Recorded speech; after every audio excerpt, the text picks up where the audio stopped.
jingle bells, jingle all the way.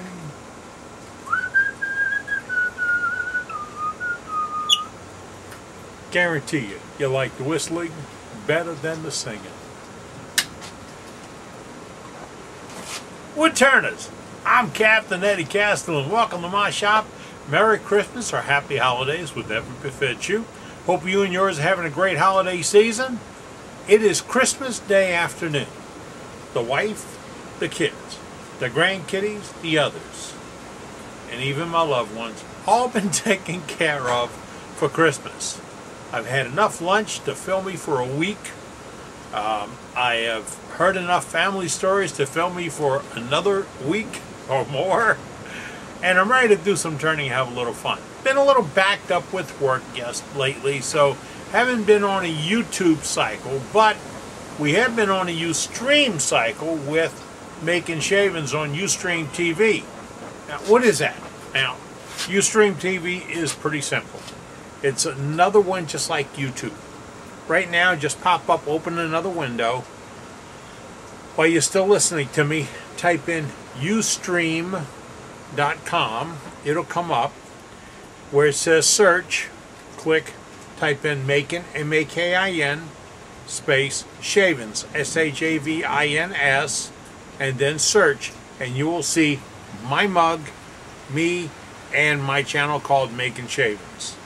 Now, we're there live every Wednesday night from 7 p.m. to 8 p.m. Central Standard Time, or Central Time, okay. And on Saturday afternoons when I can at 2 o'clock. And all the shows are taped, so they're available there for you to look at. Now, we do a little turning thing, and then we do a little Q&A thing, and then a little commentary, and yes, it's just like watching the news with much more realistic excitement. Yes. And it's like reality TV without the four-letter words. You gotta love that, right? Okay. Oh, shucks. You gotta love it. I had a couple of four-letter words in there, man. Okay, let me tell you what we're doing. Hate when I gotta start with okay. It's just a bad start. Okay. Man. Blank of cypress. It's 2 inches thick, just under 8 inches across. Be a great shallow platter. Great shallow platter, why? It'd be a good little nut bowl for the Christmas. Or a little platter I can do a little something with on the edge. I got some lizards, I got some hearts, I got pictures of me. I can do all kinds of things. We're going to get it to turning it this time. First off, I drilled the 3/8 hole. That hole's about 1 inch deep. This woodworm screw sticks out of the chuck. Oh, about 1 inch. So I'm going to thread it on this woodworm screw. If you don't have that and you have a screw chuck, put it on your screw chuck. If you don't have a screw chuck, make one with a faceplate and put it on that. I got to close the shop door because that rain, that cold front that we're supposed to get yesterday, it's working a second shift and it just came in. So I'm going to close the door and we're going to get to it. Now, after I move the tripod, you get the little shakes. Don't worry about it. Shakes go away in a minute or so. It's not like that sugar hide that I'm into this week.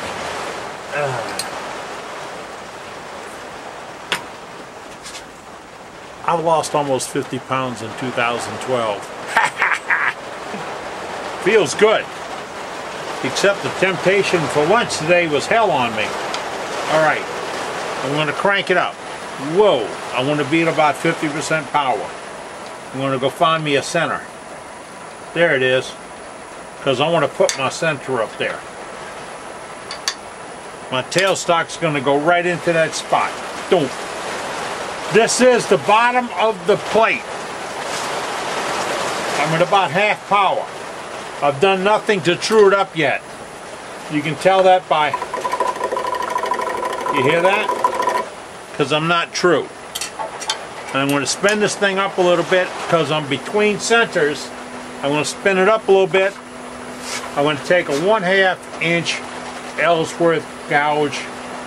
This is a deep U.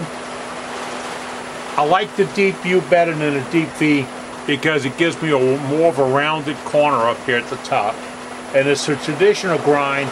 I didn't relieve the back of it because of what I use it for. Different grinds for different purposes on different tools. You know that. I'm going to do a slight drag.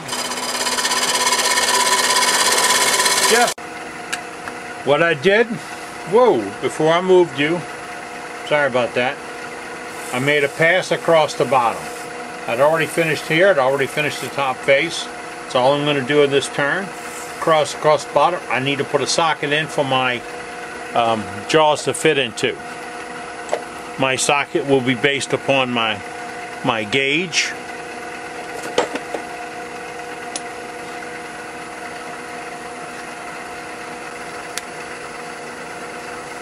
We've now faced it off, done here, done up here. We're coming across. I want to make it to where the socket will open up the minimum. So my target is a set of, is an opening about that size. This is for the first flip. We're going to flip this around one time on some jaws, so it's not as critical for the finished product, but it is critical for this part. Whoops, sorry about that. Got a little attachment sticking off. I'm going to use my fingernail gouge. This is a shallow fluted profile gouge. Okay. And then sharpened to a fingernail grind with the back corner relieved, and that's done on my Black Hawk rig.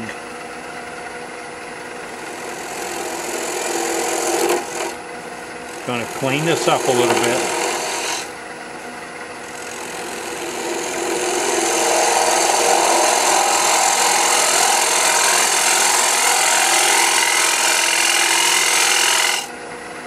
Get it close to where we want it.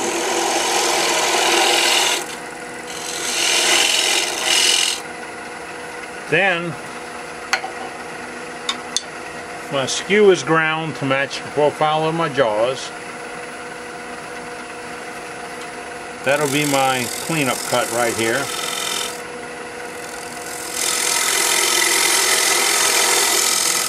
And I want to be about 1/4, 5/16 deep. The beauty of that fingernail gouge is it'll cut going the other way too.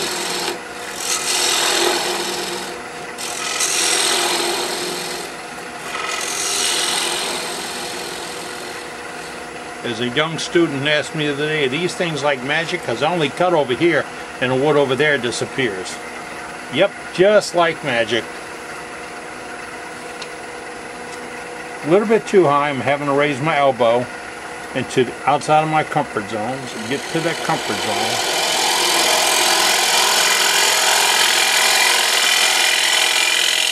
zone. Again, close. Clean it up. Back to the skew.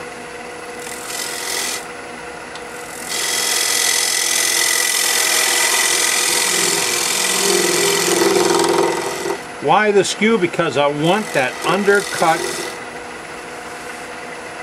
I want this shoulder undercut like that. Exactly. So my jaws open into it nice and tight. At this point, we've flipped the piece around, put it on the stronghold jaws in the socket that I cut on the other side. As you notice, it will run straight and true because the tendon was true to the face, and now we're where we want to be to start. A couple of things you may not realize or can't tell is back here, so you might be able to see a slight line there.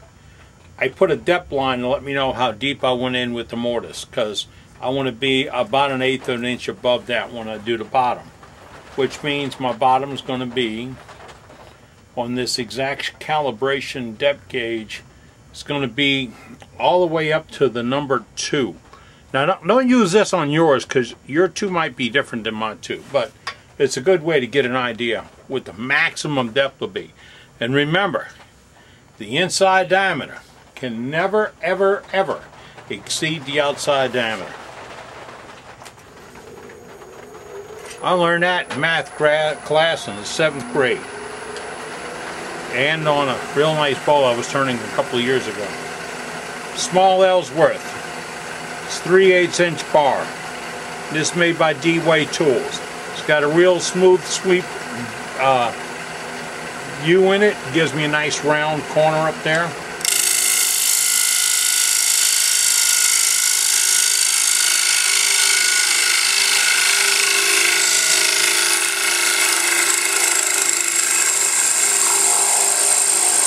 Same technique, no different. Get an edge, find an edge, twist the handle.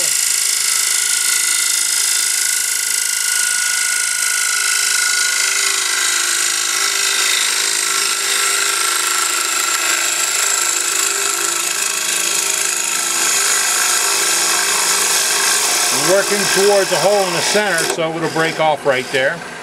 Gonna put a lot of pressure on it. I'm going to start looking at this outside angle and the inside face because I want to set that plateau.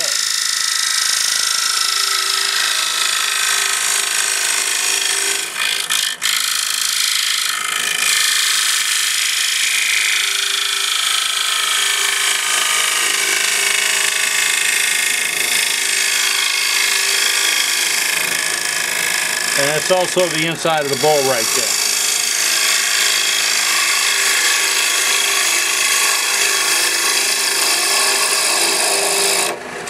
Go ahead and ask why I'm not using carbide tools.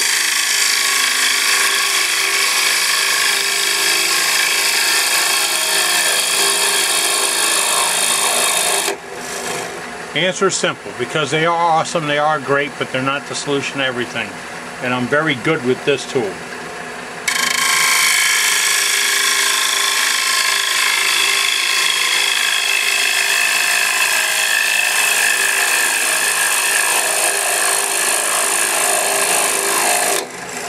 It's not the newest, the nicest, the best toy that does the best for you.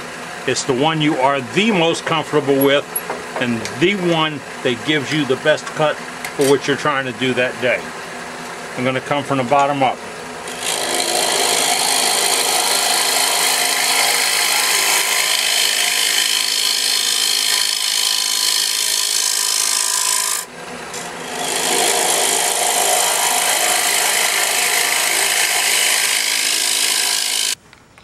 What you're looking at now is what I would like to have this bowl appear to be from the surface, from the top.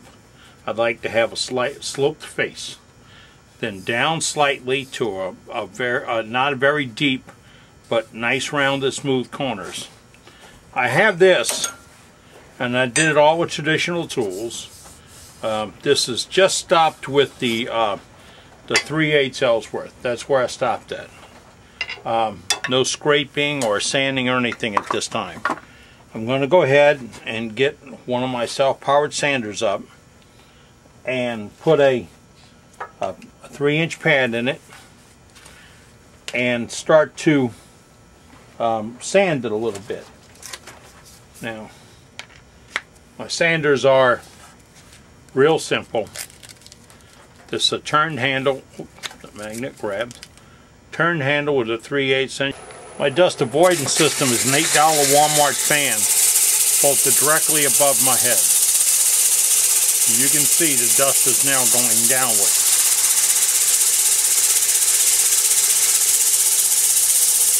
.180 grit. It's cross sanding.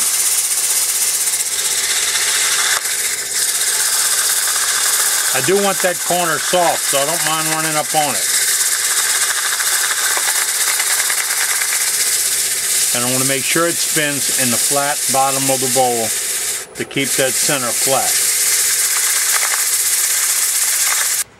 It's amazing what a little water will do. The rings I was worried about are now gone. I gave them some rise with some warm water, then I sanded them out. Now, if this is your piece, and you're going to use it just as a nut bowl and put a finish on it, start with the base of your finish. Now, if you're going to put it on a table and put nuts in it, start with walnut oil. Yeah, walnut oil. You can get it at the grocery store.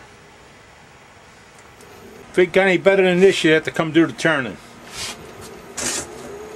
Alright? I'm a little dark over here. The second studio light needs a new plug. Again, I'm going to be mostly upright. Then twist the wrist. Slide downhill. It's bumping a little bit because it moved.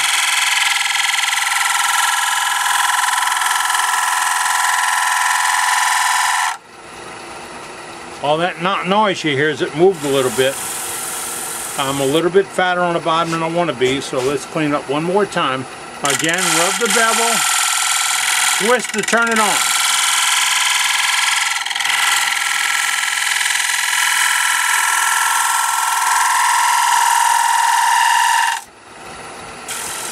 Much better. Got it? Got it. What do I mean tears? Soft wood, shear scrape, tears. Forever in a day to sand it out. But I can slice it out. I can slice it out from here, starting with a slicing cut and dyeing into this top.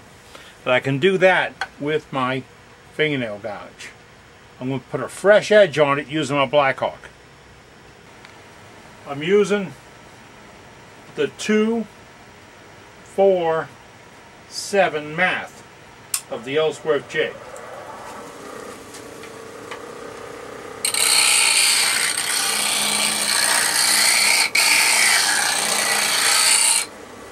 I've removed the first metal. Twice as much grinding as I needed to do just now. Then I'm going to go back, get rid of the metal I don't need behind that cutter.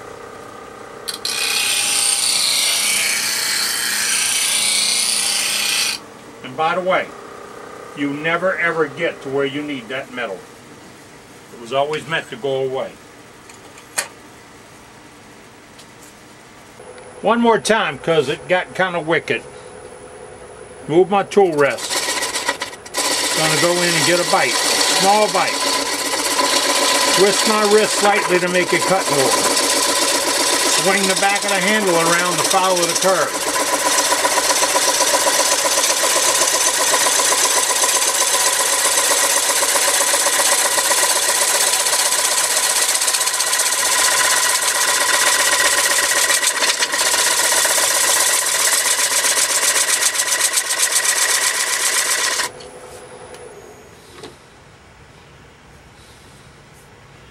You see the fuzz we're talking about? See the tears? They're gone. We cut them off. Right, did a little sanding, flipped it up, pulled it out the chuck. It's poplar. It was marked cypress, and I picked it because it was marked cypress. Because I had something else and wanted it to match. But I can always start a new set. I'm going to let it rise for a day or so, move a little bit, wet some tears in it, see if they'll rise, then resand it by hand, buff them down, and then decide what we're going to do with that edge. I got a nice piece. A little bit of decoration, just a little bit of decoration will make it become a great piece. I'm glad you joined me today as we're making shavings. Got to remind you, that Blackhawk jig I was using, the entire rig is called the Blackhawk International. If you want just a jig, I'll sell just a jig. It comes in a small prepaid box in the United States for $20.15, including all the instructions on how to build the rest of it. Hope if you ever need me, you'll give me a call. I'm Captain Eddie Castellan. You take care.